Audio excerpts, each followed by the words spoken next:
ಸಾತ್ವಿಕ ಜೀವನ ವಿಶೇಷ ಆಡಿಯೋ ಸರಣಿ ಕಾರ್ಯಕ್ರಮಕ್ಕೆ ಕುಕು ಎಫ್ಎಂ ಕೇಳುಗರಿಗೆ ಪ್ರೀತಿಯ ಸ್ವಾಗತ. ಕಳೆದ ಸಂಚಿಕೆಯಲ್ಲಿ ನಾವು ಸಾತ್ವಿಕ ಜೀವನದ ಕುರಿತು ಮಾತುಕತೆಯನ್ನ ಆರಂಭ ಮಾಡಿದ್ವಿ. ಈ ಸಂಚಿಕೆಯಲ್ಲಿ ಗುಣಗಳ ಬಗ್ಗೆ ತಿಳ್ಕೊಳ್ಳೋಣ.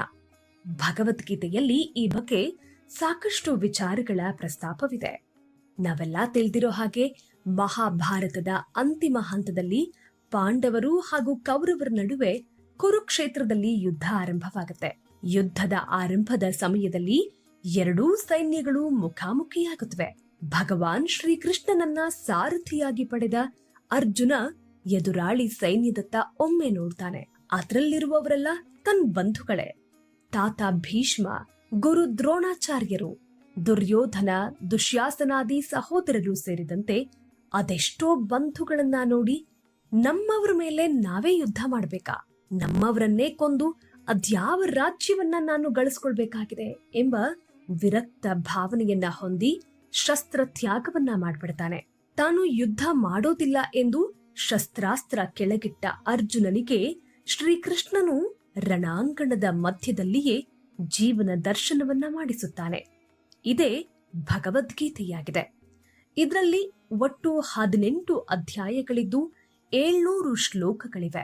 7ನೆಯ ಅಧ್ಯಾಯದಿಂದ 12ನೇ ಅಧ್ಯಾಯದವರೆಗೆ ಶ್ರೀಕೃಷ್ಣನು ಪರಮ ಸತ್ಯವನ್ನು, ದೇವೋತ್ತಮನಾದ ಪರಮ ಪುರುಷನನ್ನ ಎಳೆ ಎಳೆಯಾಗಿ ವಿವರಿಸಿದ್ರೆ, 13ನೆಯ ಅಧ್ಯಾಯದಲ್ಲಿ ತಾತ್ವಿಕ ಚಿಂತನೆಯಿಂದ ಈ ಅಧ್ಯಾಯವನ್ನ ಅರ್ಥ ಮಾಡಿಕೊಂಡವನು ಭಕ್ತಿ ಸೇವೆಯ ಅರಿವನ್ನ ಪಡ್ಕೊಳ್ತಾನೆ ಮತ್ತು ನಮ್ರತೆಯಿಂದ ಜ್ಞಾನವನ್ನು ಗಳಿಸಿಕೊಳ್ಳುವ ಮೂಲಕ ಮನುಷ್ಯನು ಐಹಿಕ ಬಂಧನಗಳಿಂದ ಬಿಡಿಸಿಕೊಳ್ಳುವ ಸಾಧ್ಯತೆ ಇದೆ ಎಂಬುದಾಗಿ ತಿಳಿಸ್ತಾನೆ.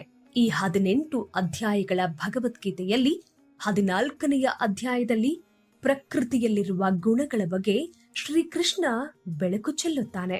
ಜೀವಾತ್ಮನು ಮೂಲತಃ ಆಧ್ಯಾತ್ಮನಾಗಿದ್ದಾನೆ. ಹಾಗಾಗಿ ಅವನಿಗೂ ಪ್ರಕೃತಿಗೂ ಅವನಿಗೂ ಸಂಬಂಧವಿಲ್ಲ.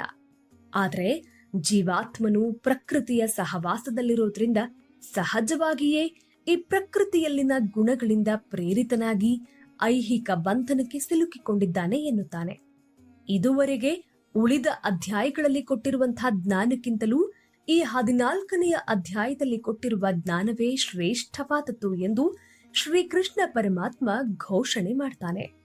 ಈ ಜ್ಞಾನವನ್ನ ಪಡೆದುಕೊಂಡವನು ಹುಟ್ಟು ಸಾವುಗಳ ಜಂಜಾಟದಿಂದ ಬಿಡುಗಡೆ ಪಡೆಯುತ್ತಾನೆ ಎನ್ನುತ್ತಾನೆ ಭಗವಂತ. ಈ ಅಧ್ಯಾಯದ 5ನೇ ಶ್ಲೋಕದಲ್ಲಿ ಶ್ರೀಕೃಷ್ಣ ಪರಮಾತ್ಮ ಸತ್ವಂ ರಜಸ್ತಮಂ ಇತಿ ಗುಣಾಃ ಪ್ರಕೃತಿ ಸಂಭವಾಃ ನಿಬಧ್ನಂತಿ ಮಹಾಬಾಹೋ ದೇಹೇ ದೇಹಿನಮವ್ಯಯಂ ಎನ್ನುತ್ತಾನೆ. ಹೀಗಂದ್ರೆ ಸತ್ವಗುಣ, ರಜೋಗುಣ ಹಾಗೂ ತಮೋಗುಣಗಳೆಂಬ 3 ಗುಣಗಳು ಈ ಪ್ರಕೃತಿಯ ಉತ್ಪನ್ನಗಳು. ನಿತ್ಯನಾದ ಜೀವಿಯು ಪ್ರಕೃತಿ ಜೊತೆ ಸಂಪರ್ಕ ಮಾಡಿದಾಗ ಅವನು ಈ ಗುಣಗಳ ಬಂಧನಕ್ಕೆ ಸಿಲುಕಿಕೊಳ್ತಾನೆ. ಹೀಗಂದ್ರೆ ಹುಟ್ಟಿದ ಪ್ರತಿಯೊಂದು ಜೀವಿ ಕೂಡ ಈ 3 ಗುಣಗಳ ಬಂಧನಕ್ಕೆ ಸಿಲುಕ್ತಾನೆ ಅಂತ ಅರ್ಥ. ಜೀವಿಗಳಿಗೆ ಪ್ರಕೃತಿಯ ಬೇರೆ ಬೇರೆ ಅಂಶಗಳಿಂದ ಬೇರೆ ಬೇರೆ ಬಗೆಗಳ ದೇಹಗಳು ಲಭ್ಯವಾಗತ್ವೆ. ಹಾಗಾಗಿ ಅವರು ಆ ಸ್ವಭಾವಗಳಿಗೆ ಅನುಗುಣವಾಗಿ ವರ್ತಿಸೋದಕ್ಕೆ ಪ್ರೇರಣೆಯನ್ನ ಪಡ್ಕೊಳ್ತಾರೆ. ಸುಖ ದುಃಖಗಳ ವೈವಿಧ್ಯಕ್ಕೆ ಇದೇ ಕಾರಣವಾಗಿದೆ. ಮುಂದುವರಿಯುತ್ತಾ ಶ್ರೀಕೃಷ್ಣನು ತತ್ರ ಸತ್ವಂ ನಿರ್ಮಲತ್ವಾತ್ ಪ್ರಕಾಶಮನಾಮಯಂ ಸುಖ ಸಂಗೇನ ಬಧ್ನಾತಿ ಜ್ಞಾನ ಸಂಗೇನ ಚಾನಘ ಅನ್ನುತ್ತಾ ಸಾತ್ವಿಕ ಗುಣವನ್ನ ಬಣ್ಣಿಸ್ತಾನೆ. ಸಾತ್ವಿಕ ಗುಣವು ಇತರೆ ಗುಣಗಳಿಗಿಂತಲೂ ನಿರ್ಮಲವಾದದು. ಹಾಗಾಗಿ ಅದು ಅತ್ಯಂತ ಪ್ರಕಾಶಮಾನವಾದದು. ಅದು ಮನುಷ್ಯನನ್ನ ಎಲ್ಲಾ ಪಾಪಕರ ಪ್ರತಿಕ್ರಿಯೆಗಳಿಂದ ಬಿಡುಗಡೆ ಮಾಡುತ್ತೆ. ಸಾತ್ವಿಕ ಗುಣವನ್ನ ಹೊಂದಿರುವವರನ್ನು ಸುಖ ಮತ್ತು ಜ್ಞಾನಗಳ ಪ್ರಜ್ಞೆಯು ಬಂಧಿಸುತ್ತದೆ ಎನ್ನುತ್ತಾನೆ. ಇದನ್ನ ವ್ಯಾಖ್ಯಾನ ಮಾಡ್ತಾ ಪರಮ ಪೂಜ್ಯ ಶ್ರೀ ಭಕ್ತಿ ವೇದಾಂತ ಸ್ವಾಮಿ ಪ್ರಭುಪಾದರು ಹೇಳೋದು ಹೀಗೆ: ಮನುಷ್ಯರಲ್ಲಿ ಒಬ್ಬೊಬ್ಬರು ಒಂದೊಂದು ರೀತಿಯಾಗಿ ಇರ್ತಾರೆ. ಒಬ್ಬ ಸುಖವಾಗಿದ್ರೆ ಮತ್ತೊಬ್ಬ ತುಂಬಾ ಚಟುವಟಿಕೆಯಿಂದ ಕೂಡಿರ್ತಾನೆ.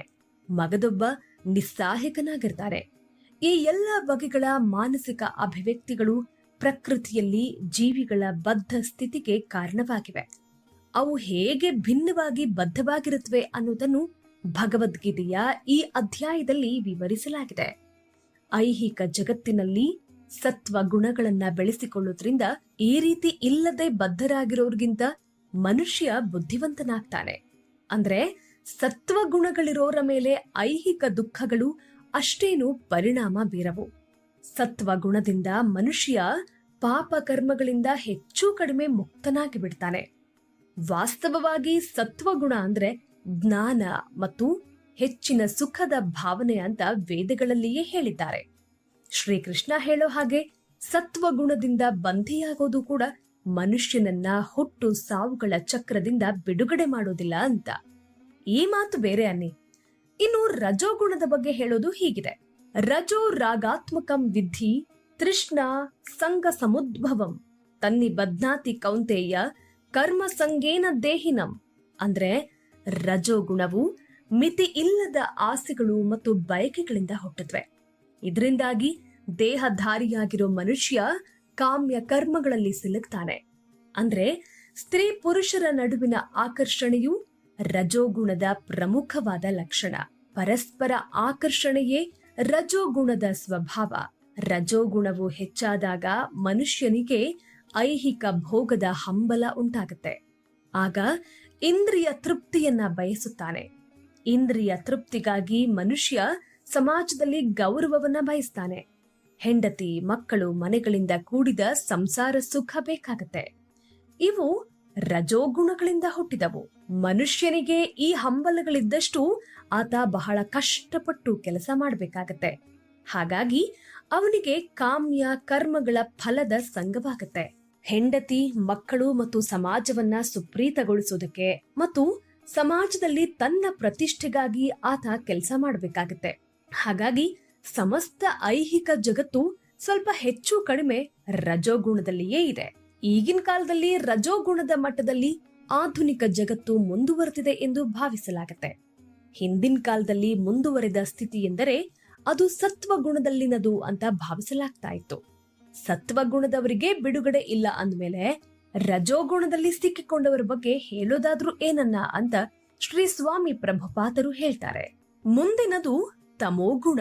ಇದನ್ನ ಕುರಿತು ತಮಸ್ತ್ವ ಜ್ಞಾನಜಂ ವಿದ್ಧಿ ಮೋಹನಂ ಸರ್ವದೇಹಿನಾಂ ಪ್ರಮದಾಲಸ್ಯ ನಿದ್ರಾಭಿಸ್ತನ್ನಿಬದ್ಧಾತಿ ಭಾರತ ಎಂದಿದ್ದಾನೆ ಶ್ರೀಕೃಷ್ಣ. ಹಾಗಂದ್ರೆ ಅಜ್ಞಾನದಿಂದ ಹುಟ್ಟಿದ ತಮೋಗುಣವು ದೇಹಧಾರಿಗಳಾದ ಎಲ್ಲ ಜೀವಿಗಳ ಭ್ರಮೆ.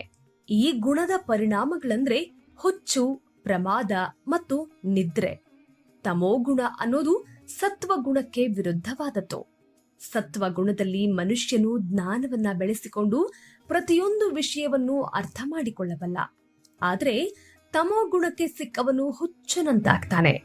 ಅವನಿಗೆ ಯಾವುದು ಏನು ಅನ್ನೋದೆಲ್ಲ ಅರ್ಥವಾಗದೆ ಬದುಕಿನಲ್ಲಿ ಮುನ್ನಡೆಯೋದ್ರ ಬದಲು ಇನ್ನಷ್ಟು ಕೀಳು ಸ್ಥಿತಿಗೆ ಬರ್ತಾನೆ.